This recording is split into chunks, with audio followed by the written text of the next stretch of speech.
नमस्कार, आप देख रहे हैं वन उत्तराखंड। मैं हूं आपके साथ ऋषभ पांडे। बुलेटिन की शुरुआत करेंगे इस वक्त की हेडलाइंस के साथ। मुख्यमंत्री पुष्कर सिंह धामी की अध्यक्षता में प्रदेश मंत्रिमंडल की बैठक। 26 महत्वपूर्ण फैसलों पर किया गया मंथन। सतपाल महाराज, गणेश जोशी, प्रेमचंद अग्रवाल, सौरभ बहुगुणा, धन सिंह रावत, चंदन रामदास मौजूद रहे।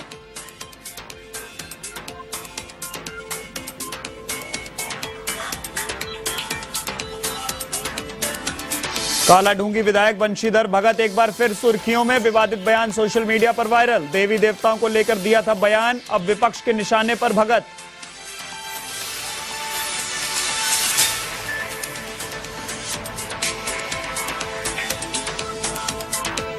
कैबिनेट मंत्री सौरभ बहुगुणा की हत्या का षड्यंत्र। बदमाशों की सड़क दुर्घटना में मारने की थी साजिश। मामले में पुलिस ने 4 आरोपियों को किया गिरफ्तार। अन्य साजिशकर्ताओं पर भी पुलिस की नजर।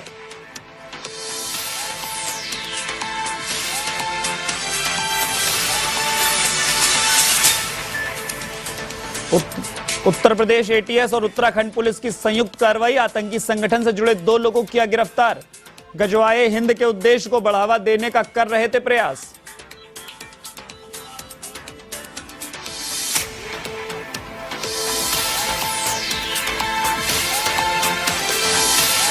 उत्तराखंड में मूसलाधार बारिश का कहर। कुमाऊं में 120 सड़कों पर यातायात ठप। तो बारिश के बाद अब पड़ने वाली बर्फबारी की मार। अगले 24 घंटों के भीतर हल्की से मध्यम बर्फबारी की संभावना।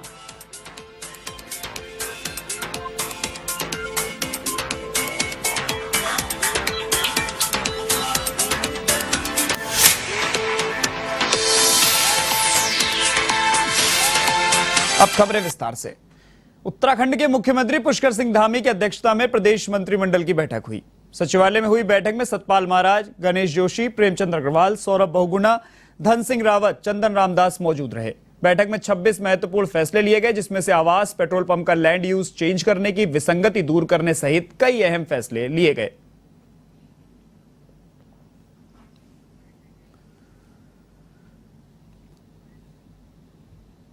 तो राजस्व पुलिस क्षेत्र को अब फेज वाइज चरणों में रेगुलर पुलिस को ट्रांसफर करना है। प्रथम चरण में वो क्षेत्र लेने हैं जो जहाँ पे सिर्फ गांव को थाने के साथ जोड़ देना है, वो ज्यूरिसडिक्शन मिल जाएगा। और साथ में 6 पुलिस स्टेशन और 20 चौकियाँ जहाँ पे पर्यटन गतिविधियाँ बहुत बढ़ गई हैं और बहुत सड़कें भी बन गई हैं, बाहर से लोग आ रहे हैं, वहाँ पे क्राइम्स भी बढ़ रहा है। इसलिए वहाँ पे अब वो रेगुलर पुलिस की 6 पुलिस स्टेशन और 20 चौकियाँ अतिरिक्त स्थापित की जाएंगी। और उसके बाद जो अन्य क्षेत्र है उसको भी फेज वाइज लिया जाएगा। को 7वां वेतन आयोग नहीं मिल रहा था, तो उस कर्मचारी को भी 7वां वेतन आयोग दिए जाने के बारे में निर्णय किया गया। ये विज्ञान एवं साइंस एंड टेक्नोलॉजी, ये यूसर्क में एक कर्मचारी थे, उनके बारे में। इसके अलावा वन्य जीव विभाग का इनके जो वार्षिक लेखा परीक्षाएं हैं, वार्षिक लेखा परीक्षाओं को माननीय विधानसभा में रखने का निर्णय हुआ। मुख्यमंत्री पुष्कर सिंह धामी ने देहरादून स्थित एफडीए बिल्डिंग में खाद्य सुरक्षा एवं औषधि प्रशासन के कार्यालय एवं राज्य विशेषण शाला के नवनिर्मित भवन का लोकार्पण किया। 26 करोड़ की लागत से तैयार इस भवन में प्रदेश को काफी फायदा देखने को मिल सकता है। इस दौरान मुख्यमंत्री ने पत्रकारों से बातचीत करते हुए कहा कि खाद्य एवं ड्रग विभाग को मजबूत करने के लिए सरकार लगातार प्रयास कर रही है, जिससे गुणवत्ता युक्त दवाएं और खाने पीने की चीजें लोगों को मिल सकेंगी।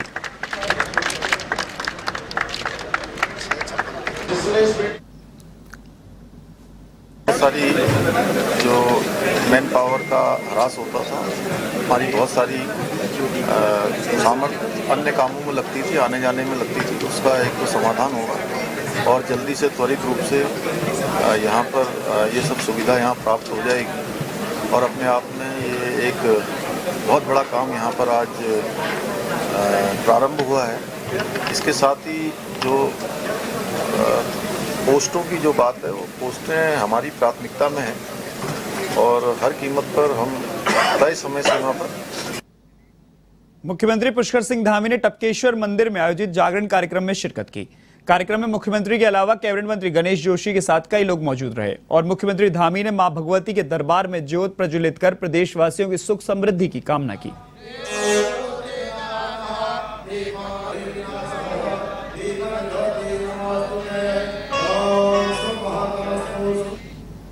उत्तराखंड कांग्रेस के प्रदेश अध्यक्ष करण माहरा जल्द ही राज्य के कुमाऊं और गढ़वाल मंडल के दौरे पर जाएंगे। यहां संगठन को मजबूत करने के साथ ही आगामी कार्यक्रमों पर चर्चा की जाएगी। कांग्रेस के प्रदेश अध्यक्ष करण माहरा ने बताया कि वह बहुत जल्द ही गढ़वाल और कुमाऊं मंडल का दौरा करेंगे। कांग्रेस के राष्ट्रीय अध्यक्ष के चुनाव के बाद जिला और ब्लॉक इकाइयों के अध्यक्षों की सूची जारी की जाएगी।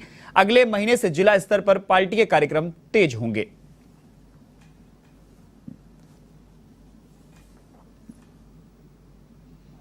हम लोग दीपावली के बाद का हम लोग का प्लान है। एग्जैक्ट अभी डेट नहीं है। हमारी कार्यकारिणी बहुत जल्दी घोषित होने वाली है और हमारे जिला अध्यक्षों की भी घोषणाएं जल्दी आ जाएंगी।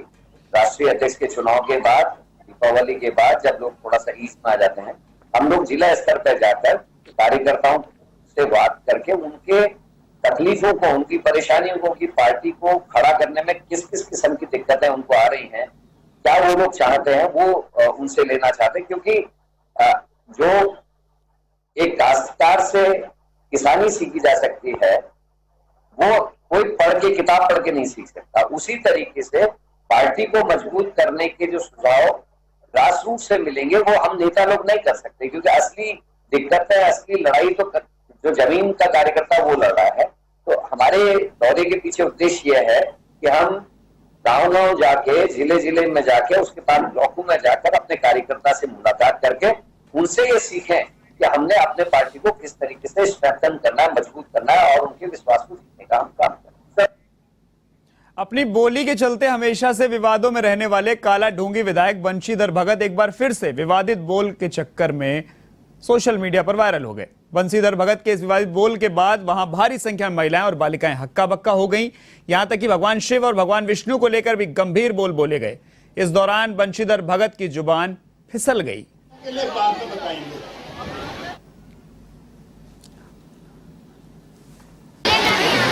आज बालिकाओं के लिए अंतर्राष्ट्रीय दिवस हम मना रहे हैं। वैसे तो एक बात मैं बताऊं, अभी डॉक्टर साहब जी ने बहुत विस्तार से कहा और उन्होंने ये भी कहा बाद में कि लड़कों के लिए बाद में बताएंगे। अब लड़कों के लिए तो रोजी साहब ने बाद में बताया, देवता ने तक वैसे किया, भगवान ने तक आपका पक्ष लिया है। विद्या मांगो तो सरस्वती को पटाओ, बल मांगो, शक्ति मांगो तो दुर्गा को पटाओ। यानी दोनों को, महिलाओं को विद्या भी उनसे मांगो, बल भी उनसे मांगो और धन मांगो तो लक्ष्मी को बताओ। आदमी के पास है क्या? एक शिव जी है, वो पहाड़ में पड़े हुए हैं, लड़के कपड़े कुछ है नहीं, ऊपर से सिर में सांप रखा हुआ है, गंगा जी और बरखा से ठंडे में घूम रहे हैं। भाजपा विधायक बंशीधर भगत के देवी देवताओं पर दिए गए बयान के बाद राजनीति चरम पर है। कांग्रेस भवन में कांग्रेस के पदाधिकारियों ने बंशीधर भगत के बयान पर जमकर निंदा की। मुझे समझ में नहीं आता कि बंशीधर भगत जी को कितना सीरियसली लेना चाहिए, क्योंकि अक्सर इस तरीके के बयान उनके आते रहे। बंशीधर भगत जी की चिंता नहीं है, चिंता है भगवा पार्टी की, चिंता आरएसएस और बीजेपी की। ये सारे केस ऐसे हैं कि अगर शायद जो बयान बंशीधर भगत का दिया हुआ है, अगर किसी अन्य पार्टी के सदस्य ने इस तरीके का कोई बयान दिया होता या उनकी जबान फिसली होती, तो अभी तक उसके कपड़े फट चुके होते, पुतले जल गए होते और उसका घर का घेराव हो गया होता। सामान्य बयान नहीं मांगता, वो बयान भारतीय जनता पार्टी का पूरा कैरेक्टर उसको एक्सपोज करता है, पूरा इनका चरित्र है। किस प्रकार से अंकिता भंडारी के मामले में आरएसएस और बीजेपी के लोग फंसे हैं। अब जिस प्रकार से देवी देवताओं को गरियाने का काम, मैं तो गरियाने का कहूंगा, जिस पवित्र देवभूमि में आदिगुरु शंकराचार्य जो हमेशा शंकर को मानते थे, देवी का कभी नाम नहीं लेते थे, और जब वो इस देवभूमि में आए तो उन्होंने खड़े होकर के माँ भगवती की आराधना करी। नमंत्रम नो यंत्रम तदपित न जाने स्थितिमो। और उस देवभूमि में माँ दुर्गा को, माँ लक्ष्मी को, माँ सरस्वती को जिस प्रकार की शब्दावली का इस्तेमाल बंशीधर भगत करते हैं, बच्चियों का संदर्भ लेकर के कि बच्चियों को सब कुछ चाहिए, अगर हमें धन चाहिए तो लक्ष्मी को पटाओ, अगर हमें शक्ति चाहिए तो दुर्गा को पटाओ, अगर हमें विद्या चाहिए तो सरस्वती को पटाओ। मतलब मोदी जी का नारा बेटी बचाओ बेटी पढ़ाओ, उसको इन्होंने परिवर्तित कर दिया। बीजेपी ने बेटी बचाओ बेटी पढ़ाओ ये नारा कर दिया। इससे ज्यादा शर्मनाक बात क्या हो सकती है। भाजपा के पूर्व अध्यक्ष और वर्तमान विधायक बंशीधर भगत की ओर से देवी देवताओं को लेकर दिए गए बयान के बाद विपक्ष के निशाने पर आ गए हैं। कांग्रेस की प्रवक्ता गरिमा दसौनी ने भगत के बयान की कड़े शब्दों में निंदा की। साथ ही भाजपा नेताओं से मांग की है कि अपने विधायक के बयान पर संज्ञान लेकर उन पर कार्रवाई करें, क्योंकि उन्होंने सनातन धर्म के देवी देवताओं का मंच से मजाक उड़ाने का काम किया है।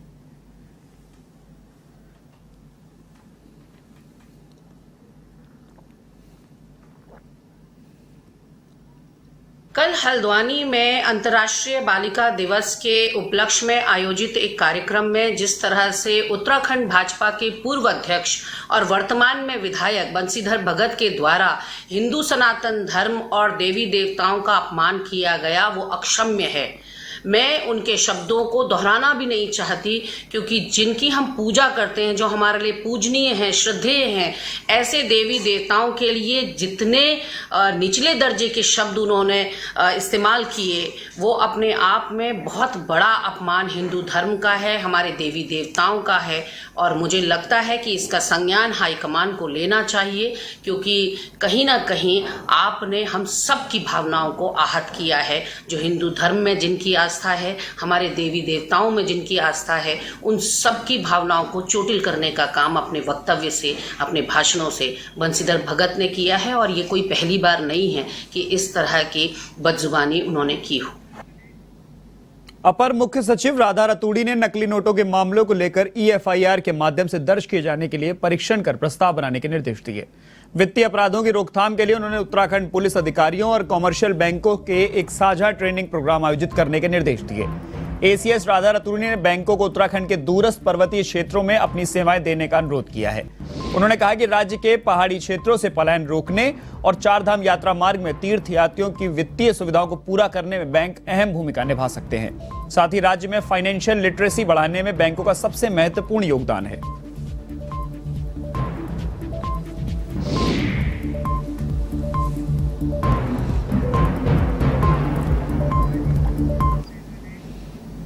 पूर्व मुख्यमंत्री त्रिवेंद्र सिंह रावत ने UK-SSC पर बड़ा बयान दिया है। उन्होंने कहा कि उत्तराखंड अधीनस्थ सेवा चयन आयोग यानी UK-SSC को बनाने की मंशा सही नहीं थी। ऐसी संस्थाओं की जरूरत नहीं है जो राज्य की साख को गिराने का काम करें। UK-SSC भर्ती परीक्षाओं में घपले ही घपले सामने आ रहे हैं। STF अब तक परीक्षाओं में घपले के आरोप में आयोग के पूर्व अध्यक्ष और RBS रावत, पूर्व सचिव मनोहर कन्याल, परीक्षा नियंत्रक RAS पोखरिया को गिरफ्तार कर चुकी है। वहीं पूर्व सचिव संतोष बड़ोनी को सस्पेंड किया जा चुका है, जो कि चिंताजनक है।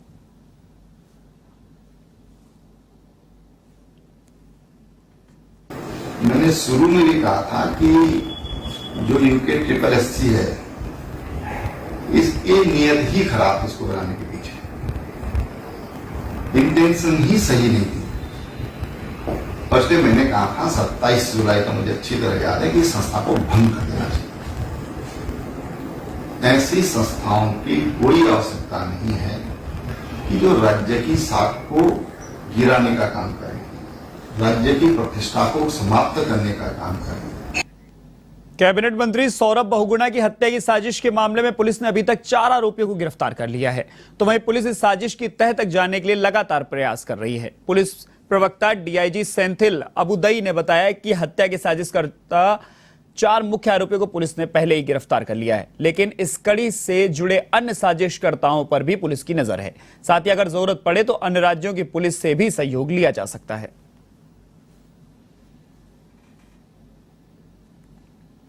इसमें जो है तुरंत मुकदमा कायम करके जो है मामला गंभीर है, मुकदमा कायम हो गया। 4 लोग जो मेन साजिश करता है उनको हमने गिरफ्तार कर लिया है। बाकी पूछताछ चल रही है और जो भी इसमें और कोई लोग इन्वॉल्व है तो उनको भी जो है हम जरूर कठोर से कठोर कार्रवाई हम इसमें करेंगे। उत्तर प्रदेश ATS और उत्तराखंड पुलिस ने एक संयुक्त कार्रवाई करते हुए हरिद्वार और रुड़की से 2 लोगों को बांग्लादेश के आतंकी संगठन से जुड़े होने के आरोप में गिरफ्तार किया है।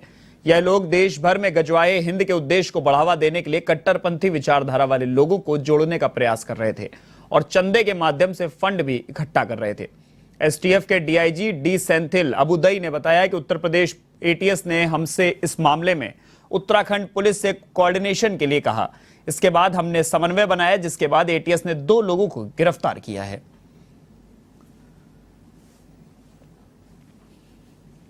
कि इसमें जो भी गिरफ्तारी हुआ है उसका सूचना का आदान प्रदान हो रहा है, उसका हमारा उत्तराखंड पुलिस तरफ से कुछ कार्रवाई करना है तो फिर उस पर जो है हम जरूर कराएंगे और उसके बारे में आपको अवगत भी करेंगे। देखिए, अभी कल गिरफ्तारी किया है, अभी सूचना का आदान प्रदान हो रहा है, सत्यापन जो है लगातार हम कर ही जा रहे हैं और सभी मकान मालिक और जो भी एम्प्लॉयज होते हैं उनको भी हम लगातार अवगत करा रहे हैं कि उत्तराखंड पुलिस आपका माध्यम से भी अब सत्यापन जो है आराम से कर सकते हैं। लेकिन इस जो तत्व नया आया है उस आधार पर जो हमारा जो सत्यापन का फोर्स का और थोड़ा सेंसिटिव करके और बेहतर काम उसमें करेंगे।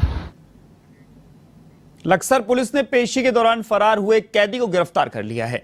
नरोजपुर अंडरपास से आरोपी गिरफ्तार किया गया है और गिरफ्तार आरोपी का नाम मधु है, जो लक्सर कोतवाली क्षेत्र के ही मुतकाबाद गांव का निवासी है। पुलिस ने आरोपी के खिलाफ संबंधित धाराओं में मुकदमा दर्ज कर न्यायालय के सामने पेश किया है।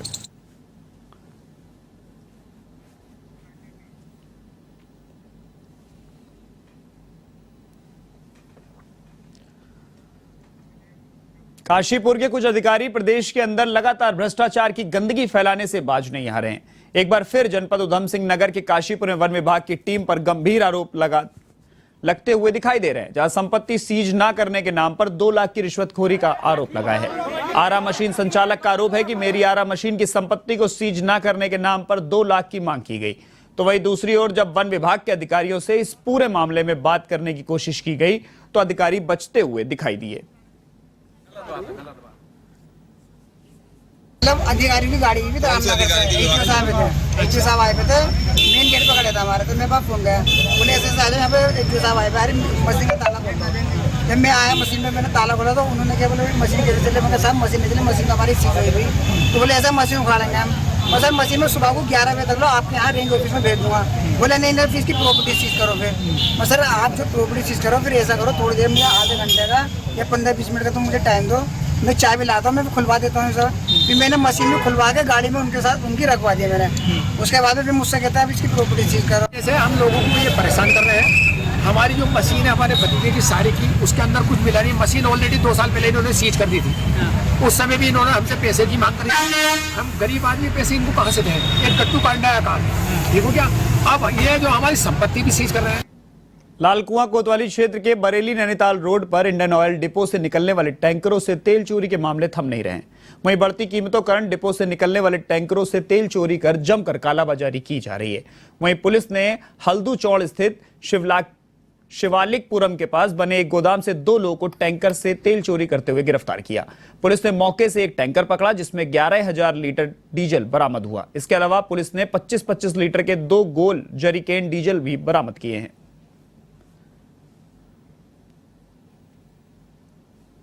जो एक वहाँ गोदाम है वो एक आदमी ने किराए पे ले रखा था, जिनका नाम है अमित कुमार, जो कि यहाँ लोकल के रहने वाले हैं। तो बाकी उसने कुछ जो एक्सपर्ट थे वो लगा रखे थे, तो वो सारे लोग मिलके यही काम करते थे।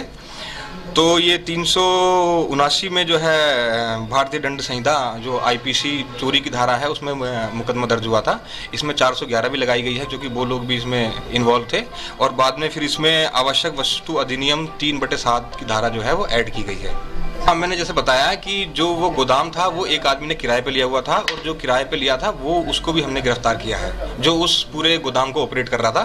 तो वो लोग क्या करते थे, गाड़ी वहाँ लेके आते थे और उस गाड़ी को, जो गाड़ी बाहर जानी होती थी इंडियन ऑयल की गाड़ी को, डायरेक्ट वहाँ लेके आते थे गोदाम में, और फिर उसमें वो उस गाड़ी से तेल चुराते थे। और तेल चुराने के बाद में दोबारा से उसमें वेल्डिंग और पेंट वेंट करके फिर उस गाड़ी को यहाँ से निकाल देते थे। टनकपुर में लगातार 4 दिनों तक कहर बरपा रही भारी बारिश इस बार किसानों के लिए आफत साबित होती नजर आ रही है। भारी बारिश से किसानों को भारी नुकसान भी हुआ है। ग्रामीण किसानों ने कहा कि सारे त्योहार नजदीक आ रहे हैं और ऐसे में भारी बारिश के चलते हमारी धान की सारी फसलों की बर्बादी एक चिंता का विषय बना हुआ है। वहीं किसानों ने प्रशासन से गुहार लगाते हुए जल्द से जल्द मुआवजा दिए जाने की बात कही।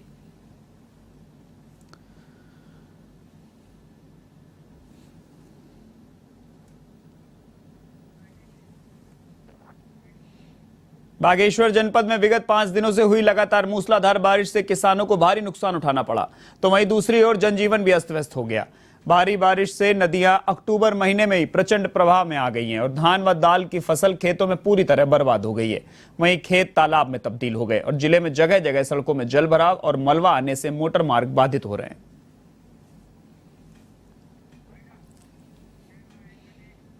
बुलेटिन में फिलहाल के लिए इतना ही। देश और दुनिया की तमाम खबरों के लिए आप देखते रहिए वन टीवी। नमस्कार।